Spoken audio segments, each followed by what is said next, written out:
Hello everyone, कैसे हैं आप सब। स्वागत है आप सबका एक और बेहतरीन लेक्चर में। आज हम करने वाले हैं कॉन्स्टिट्यूशन का प्रीएम्बल वाला टॉपिक, यानी आज हम प्रस्तावना पढ़ेंगे संविधान की। ठीक है, तो और बाकी लेक्चर्स चल रहे हैं, रेगुलर लेक्चर्स अपलोड होते हैं, जनरल अवेयरनेस मैं आपको करवाता हूं। मेरा नाम है समरीश श्रीवास्तव। अभी फटाफट से टॉपिक को शुरू करते हैं और बीच लेक्चर में मैं आपको बाकी इंफॉर्मेशन भी दे दूंगा।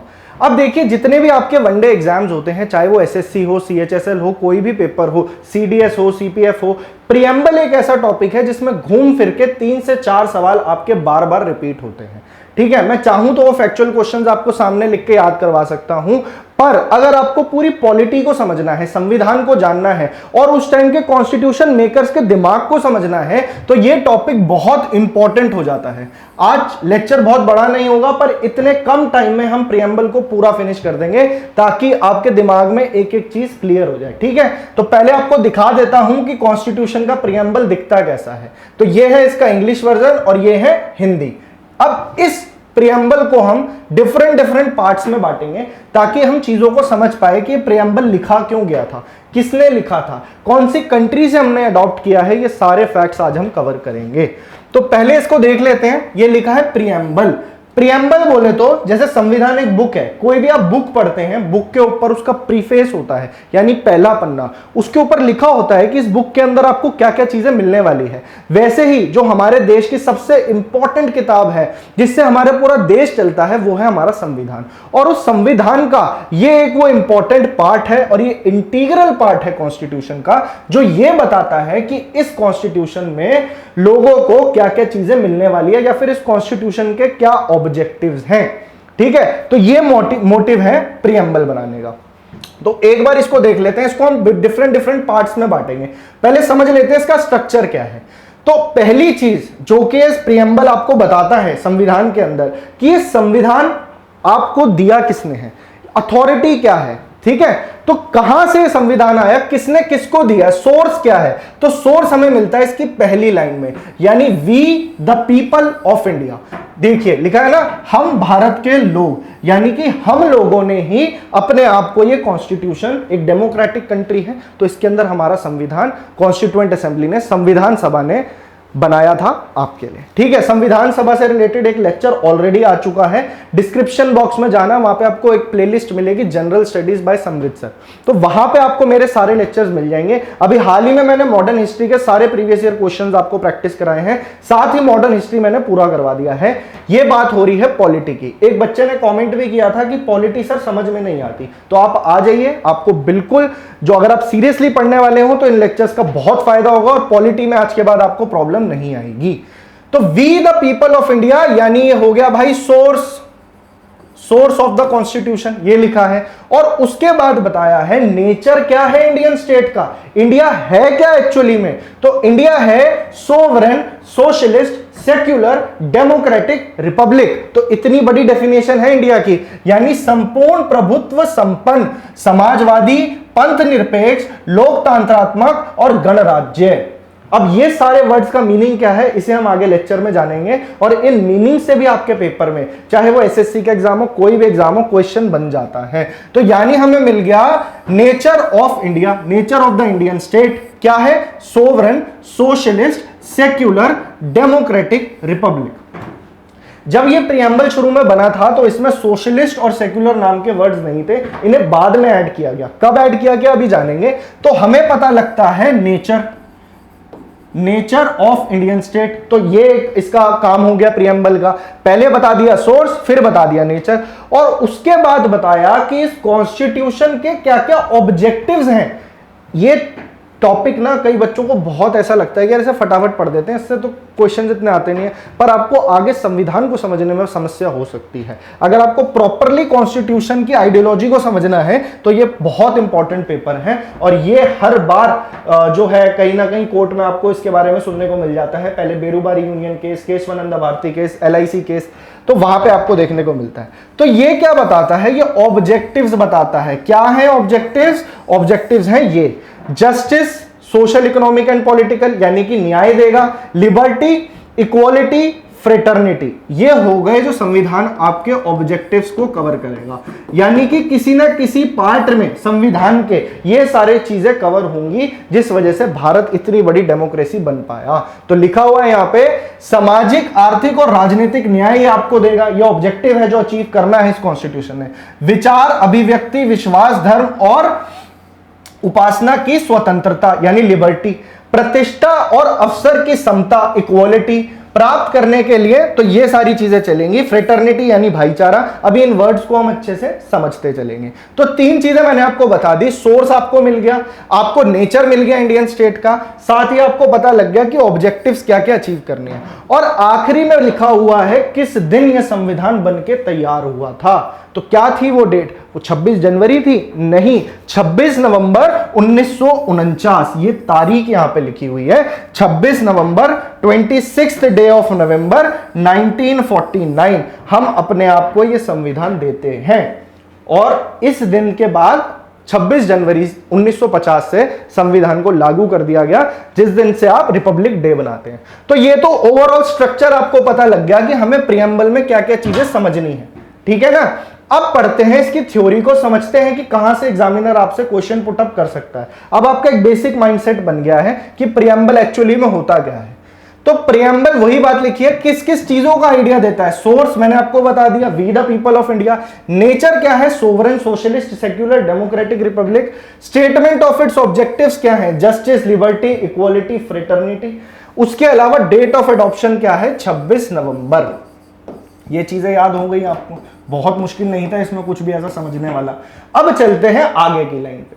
आगे आपको एक चीज जो फैक्ट आपके पेपर में बार बार पूछा जाता है, हमारे देश का प्रियम्बल किसने लिखा है? तो किसने लिखा है? उनका नाम है देश के पहले प्रधानमंत्री जवाहरलाल नेहरू जी, ठीक है। अब आपसे पूछ लेगा, इन्होंने जब ये डॉक्यूमेंट को बनाया था तो तब इसका नाम क्या था? तब इसका नाम प्रियम्बल नहीं था, इसका नाम था objectives resolution. Objective resolution.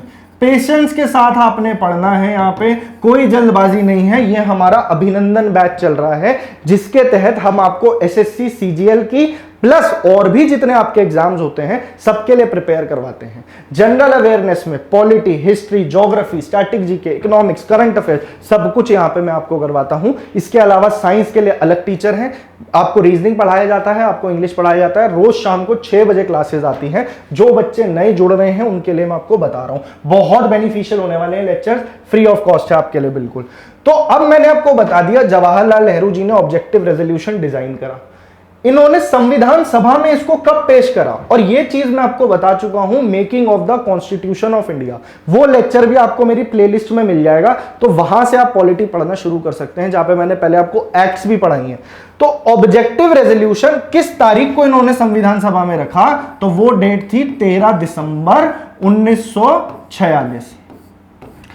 Comment section में बताना, एक क्वेश्चन आपसे पूछ रहा हूं, कॉन्स्टिट्यूएंट असेंबली की पहली मीटिंग किस डेट को होती है?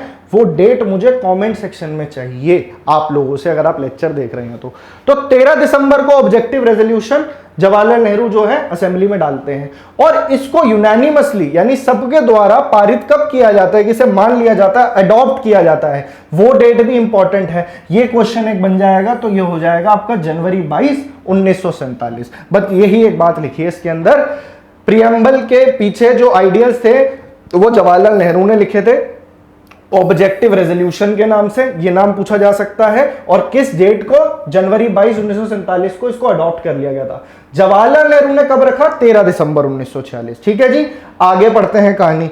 अब ये बता रहा है कि सोर्स क्या है। सोर्स मैंने आपको बता दिया, we the people of India, हम लोगों ने ही अपने आप को ये संविधान दिया है। उस वक्त कैबिनेट मिशन प्लान के दौरान कॉन्स्टिट्यूएंट असेंबली को बनाया गया था, और उसे बोला गया संविधान सभा, यानी ये हमारे देश के लिए संविधान बनाएंगे, और वो इनडायरेक्टली इलेक्टेड थे हमारे ही तरह। और किस तरीके से वो फ्रेमिंग हुई थी वो उस लेक्चर में आपको मिल जाएगा। अभी हम प्रियम्बल पे फोकस करते हैं। प्रियम्बल क्या बोलता है? प्रियम्बल इंडिया को बताता है कि ये सोवरेन है, या संप्रभुता है, समाजवाद है, धर्मनिरपेक्ष है और लोकतांत्रिक है, साथ ही गणराज्य है। यानी sovereign, socialist, secular, democratic, Republic. ये 5 वर्ड्स आपको बाय हार्ट याद होने चाहिए। अब आप पूछेंगे इनका मीनिंग क्या है, तो इनका मीनिंग बहुत शॉर्ट में हम बड़े आराम से समझ लेंगे, कोई डिफिकल्ट इसका मीनिंग नहीं है। अगली लाइन कह रहा है जो ऑब्जेक्टिव्स दिए हैं प्रियम्बल में, तो उसके अंदर हमें न्याय लेना है, ठीक है, आजादी चाहिए, समता का भाव चाहिए, इक्वालिटी चाहिए सभी सिटीजन्स को, और भाईचारा बना रहना चाहिए, fraternity to maintain unity and integrity of the nation. ये देखिए यहां पे लाइन लिखी हुई है ना, राष्ट्र की एकता और अखंडता हमने सिक्योर करनी है। और क्या ये सिर्फ एक लाइन लिखने से काम हो जाएगा? इसमें सबका एफर्ट लगेगा, और सबका एफर्ट लगे इसीलिए कॉन्स्टिट्यूशन में ऐसी ऐसी चीजें लिखी गई हैं, जैसे फंडामेंटल ड्यूटीज में आपकी ये ड्यूटीज हैं, कुछ आपके फंडामेंटल राइट्स आपको दिए गए हैं, आपके लिए directive principles of state policy हैं ताकि एक सोशलिस्ट कंट्री बन पाए, ठीक है। तो इस तरह की आपको दिमाग में अंडरस्टैंडिंग बनानी है कि क्या क्या चीजें संविधान हमें देता है। उसके बाद आर्टिकल्स वगैरह याद करना तो चुटकियों का खेल हो जाता है। अब ये डेट जो मेंशन करी गई है, ये टेक्स्ट थोड़ा सा कट गया है तो मैंने आपको बता दी, नवंबर 26, 1949। चलिए आगे बढ़ते फटाफट।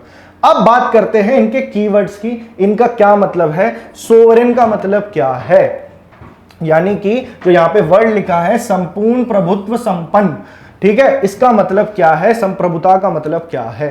सोवरेन का मतलब सिंपल होता है, इसका मतलब यह है कि भारत अपने आप में एक आजाद कंट्री है, इसके ऊपर किसी तरह का एक्सटर्नल प्रेशर नहीं है, किसी डोमिनियन के अंदर नहीं आता, अपने फॉरेन रिलेशंस खुद बना सकता है, ठीक है, अपने लिए खुद ही सेल्फ रिलायंट है, भारत पूरी तरीके से आजाद है, कोई एक्सटर्नल प्रेशर नहीं है। इसका सिंपल सा मतलब ये है, the term means that India has its own independent authority and it is not a dominion of any other external power.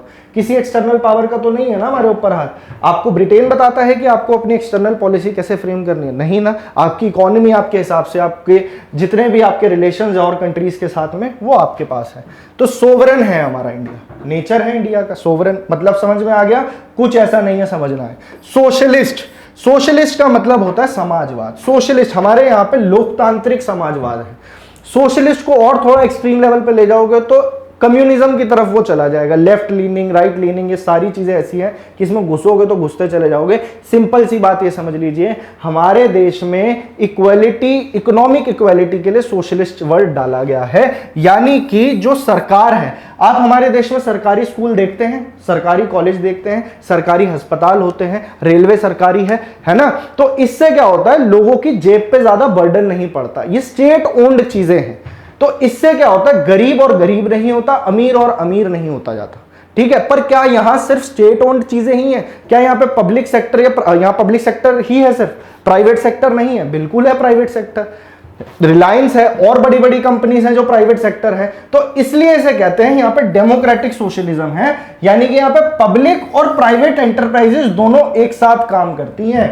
तो सोशलिज्म के अंदर वेलफेयर ऑफ द पीपल को आगे रखा गया है, लोग अपने आप को सेल्फ सस्टेन कर पाए, बेसिक नेसेसिटीज उनको मिल पाए, दवाइयां मिल पाए, इलाज मिल पाए, उनको स्कूल में एजुकेशन मिल पाए। तो सोशलिस्ट जो है, सोशलिस्ट आइडियोलॉजी इस चीज को प्रमोट करती है कि स्टेट ओन्ड होती हैं काफी चीजें, ठीक है। सिंपल सी भाषा में आप इसको इतना समझ लीजिए। और ये टर्म संविधान में पहले नहीं था, प्रियम्बल में नहीं था, इसको बाद में ऐड किया गया है। कब ऐड किया गया है? 42वें संशोधन में, यानी 42nd अमेंडमेंट एक्ट जो 1976 में आया था। इस अमेंडमेंट के अंदर ये वही टाइम था जब इमरजेंसी का टाइम था, इसमें बहुत सारी चीजें चेंज करी गई थी। और 42nd अमेंडमेंट को मिनी कॉन्स्टिट्यूशन भी कहा जाता है। ये भी सवाल पेपर में बन जाता है, मिनी कॉन्स्टिट्यूशन क्यों? क्योंकि इसके अंदर इतने सारे चेंजेस हुए थे कि अपने आप में एक छोटा कॉन्स्टिट्यूशन बन सकता है, मिनी कॉन्स्टिट्यूशन। तो कई सारे प्रोविजंस जो है कॉन्स्टिट्यूशन में इस चीज को इंडिकेट करते हैं कि इंडिया का एक सोशलिस्ट नेचर है। और ये चीजें हमें कहां पे देखने को मिलती हैं? राज्य के नीति निर्देशक सिद्धांत यानी directive principles of state policy में, जो कि पार्ट 4 में आता है। पेपर में क्वेश्चन आता है, आगे मैं आपको डीपीएसपी पढ़ाऊंगा तब आपको चीजें समझ में आएंगी। पार्ट 4 के अंदर आता है हमारा संविधान, अलग अलग पार्ट्स, उसके अंदर डिफरेंट डिफरेंट आर्टिकल्स हैं, और उसके बाद में जो चीजें इनमें कवर नहीं हुई हैं उनके लिए अनुसूचियां हैं, यानी कि शेड्यूल्स हैं, ठीक है। शेड्यूल्स हैं, आर्टिकल्स हैं, प्लस पार्ट्स हैं। तो अभी का जो हमारा संविधान है उसमें कुल मिला के 25 पार्ट्स हैं, 25 पार्ट्स हैं। पहले इसमें 22 पार्ट्स थे जब ओरिजिनली बना था। ये चीजें मैं आपको उस लेक्चर में बता चुका हूं, पर फिर एक रिवीजन कर लेता है। तो 22 पार्ट थे शुरू में, 8 शेड्यूल थे। 8 शेड्यूल थे और 395 इसमें आर्टिकल थे जब संविधान बना था, एकदम नया नया फ्रेश। और अभी इसमें 450 से ज्यादा आर्टिकल हो रखे हैं। 8 नहीं है, 12 शेड्यूल्स हैं और 22 की जगह 25 पार्ट्स हैं। समझ गए? ये चीजें थी समझने वाली, आपको समझ में आ गई होंगी। तो वैसे ही पार्ट 4 में आता है directive principles of state policy, जो कि सोशलिस्ट आइडियोलॉजी को आगे लेके जाता है। ये डीपीएसपी का मतलब ये होता है कि ये सरकार को निर्देश होते हैं कि आप जब कानून बनाएंगे तो इन सब चीजों का आप ध्यान रखेंगे। और वो चीजें क्या हैं, जब हम डीपीएसपी जानेंगे तो इन चीजों को समझेंगे। जो इंडियन स्टाइल है सोशलिज्म का, वो एक डेमोक्रेटिक सोशलिज्म है, लोकतांत्रिक समाजवाद है। यानी यहाँ पे पब्लिक और प्राइवेट एंटरप्राइज एक साथ है, ठीक है। और कम्युनिस्ट सोशलिज्म नहीं है। कम्युनिस्ट सोशलिज्म में क्या होता है कि सब कुछ स्टेट का होता है, प्राइवेट ओन्ड प्रॉपर्टी होती ही नहीं है, सब कुछ स्टेट का होता है, जहां पे बहुत ज्यादा टैक्सेस होते हैं पर गवर्नमेंट ही आपके लिए सब कुछ करके देती है, ठीक है। चलिए आगे बढ़ाते हैं कहानी को। तो सोशलिस्ट वर्ड ऐड हुआ, पेपर में क्वेश्चन आता है। तो 3 वर्ड आप याद रखेंगे आपके प्रियम्बल में। कौन कौन से? सोशलिस्ट, सेक्युलर और इंटेग्रिटी। इंटेग्रिटी अभी बताता हूं ये क्या है। इंटेग्रिटी, ये 3 वर्ड पहले ओरिजिनल डॉक्यूमेंट में नहीं थे, ऑब्जेक्टिव रेजोल्यूशन में नहीं थे। इन्हें ऐड किया गया 42वें अमेंडमेंट के अंदर। कब आया ये? 1976 में। तो धर्मनिरपेक्ष, सेक्युलर, किसी धर्म को सब मतलब कोई धर्म को एक तरफ नहीं लेके चलता भारत, सब धर्मों का यहाँ पे पालन किया जाता है, सबकी अपनी वो एक सेपरेट चीज है, वो स्टेट से अलग है धर्म। तो सेक्युलर वर्ड तो आप सभी को पता होगा, धर्मनिरपेक्षता। तो ये जो टर्म है ये भी 42वें संशोधन में ही ऐड हुई थी, यहां मैंने आपको बता दिया है। तो ये 3 वर्ड आपसे पूछ लेगा, या फिर ऐसे क्वेश्चन बनता है कि इनमें से कौन सा शब्द प्रियम्बल में बाद में ऐड नहीं हुआ है, ठीक है। तो ये वर्ड्स आपको ध्यान रखने हैं। ये मैं दिखा देता हूं आपको प्रियम्बल में कहां लिखे हैं। ये लिखा सोशलिस्ट, सेक्युलर और इंटेग्रिटी, यहां लिखा है फ्रेटर्निटी वाली लाइन में, ठीक है। तो इस तरीके से टेक्स्ट को हमने तोड़ तोड़ के समझना है। इस लेक्चर को इतना डिटेल में बताने का मेरा सिर्फ एक ही मोटिव है कि आगे जब लेक्चर्स आएंगे आप चीजों को कनेक्ट कर पाए। कॉन्स्टिट्यूशन मेकर्स के दिमाग में झांकने की एक कुंजी है, ऐसा सुप्रीम कोर्ट के एक वर्डिक्ट में कहा गया था। आगे चलते हैं।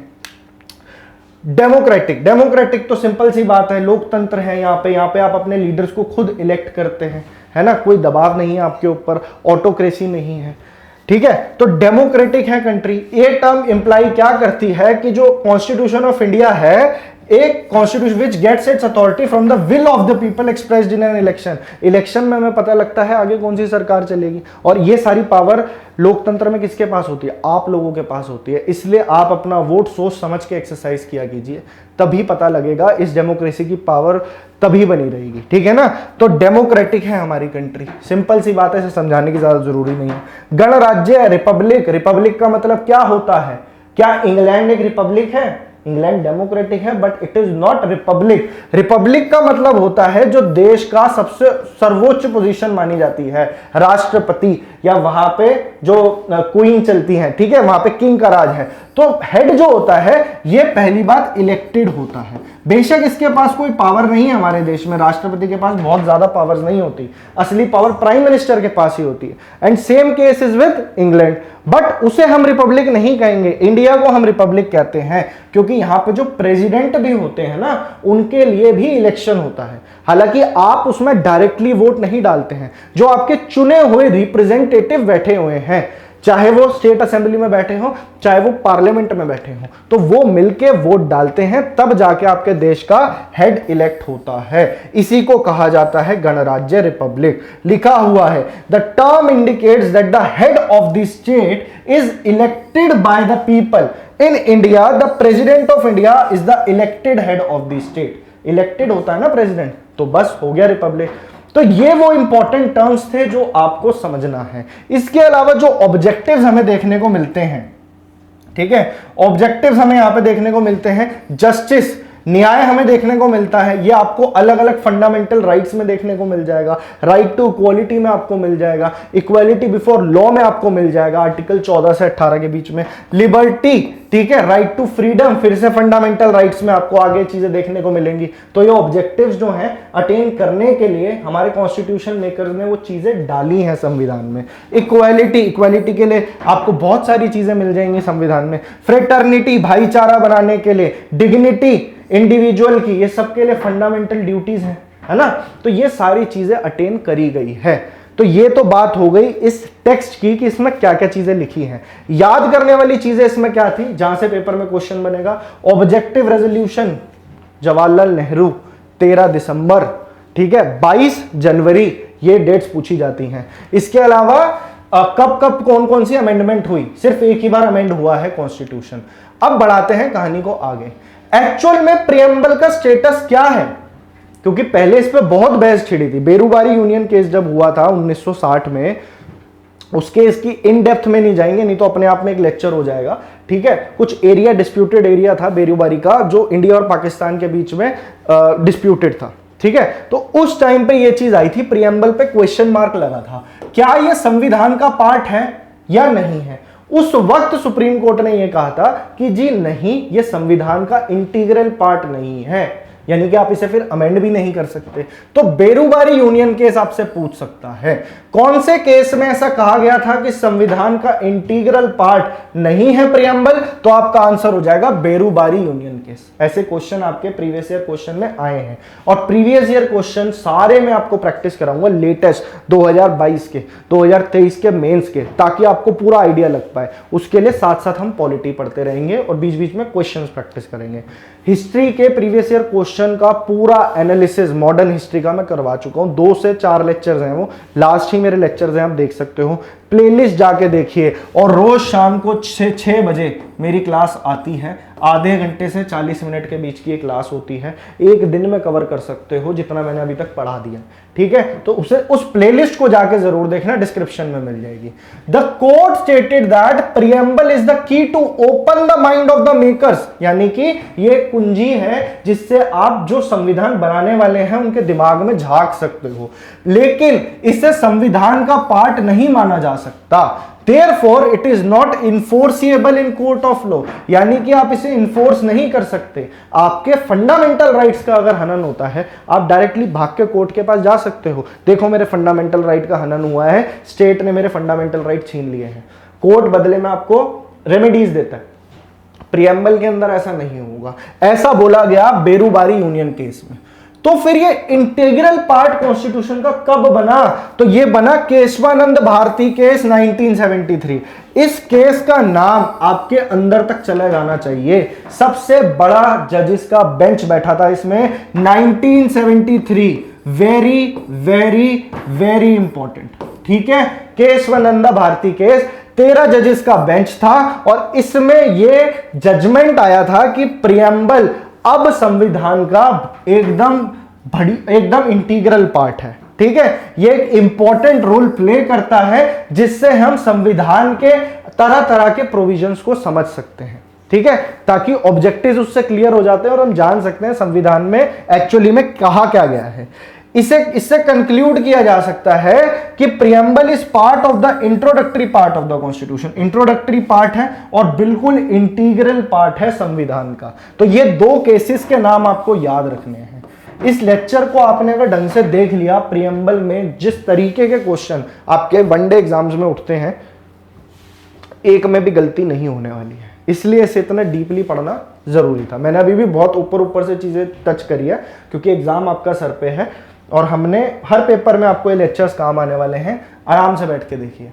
अब एक सवाल उठता है, क्या प्रियम्बल को अमेंड किया जा सकता है, क्या इसमें संशोधन किया जा सकता है, यानी कि अमेंडमेंट का मतलब यह होता है कि आप क्या किसी चीज में चेंज कर सकते हैं।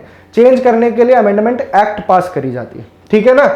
तो क्या है कि केशवानंद भारती केस ने क्या किया कि प्रियम्बल कॉन्स्टिट्यूशन का एक पार्ट है, ठीक है, जो कि पहले बेरोबारी यूनियन नहीं बोल रहा था, तो बेरोबारी यूनियन के हिसाब से अमेंड नहीं किया जा सकता था। पर केशवानंद भारती केस ने जो लेटेस्ट जजमेंट दिया उसके हिसाब से आप बिल्कुल प्रीएम्बल में चेंज कर सकते हैं। पर कितना, पहले पढ़ लेते हैं आगे क्या लिखा है। कोर्ट ने अपना ओपिनियन दिया था बेरोबारी यूनियन में कि बेरोबारी यूनियन केस, इस केस में उन्होंने कहा था कि बेरोबारी यूनियन में जो हमने कहा था वो जो जजमेंट था वो गलत था, और प्रीएम्बल जो है उसे अमेंड किया जा सकता है। कब तक किया जा सकता है? जब तक आप कॉन्स्टिट्यूशन के बेसिक फीचर्स के साथ छेड़खानी नहीं करते। अगर आप प्रीएम्बल में डेमोक्रेसी को ही हटा दो, क्या करा जा सकता है? नहीं किया जा सकता। ये वर्ड आत्मा है कॉन्स्टिट्यूशन की, यानी बेसिक फीचर्स है। तो अगर आपसे पूछ ले बेसिक फीचर्स को कौन से केस में डिफाइन किया गया था, तो भाई ये था Keshavananda Bharati case 1973।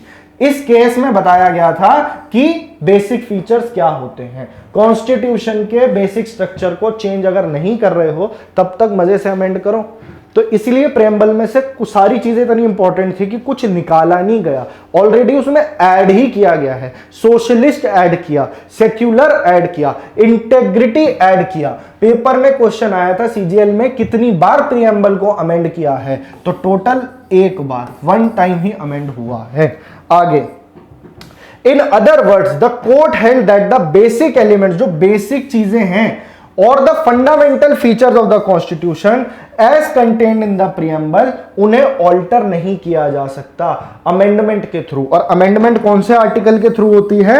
Article number 368 के अंदर। आपसे पूछ ले अमेंडमेंट प्रोसीजर कौन से आर्टिकल में आता है, तो आर्टिकल 368। घबराने की जरूरत नहीं है, जो बच्चे नए हैं जिन्हें बिल्कुल आइडिया नहीं है पॉलिटी कैसे होता है, तो ये सारी चीजें मैं आगे लेक्चर्स में कवर करता रहूंगा।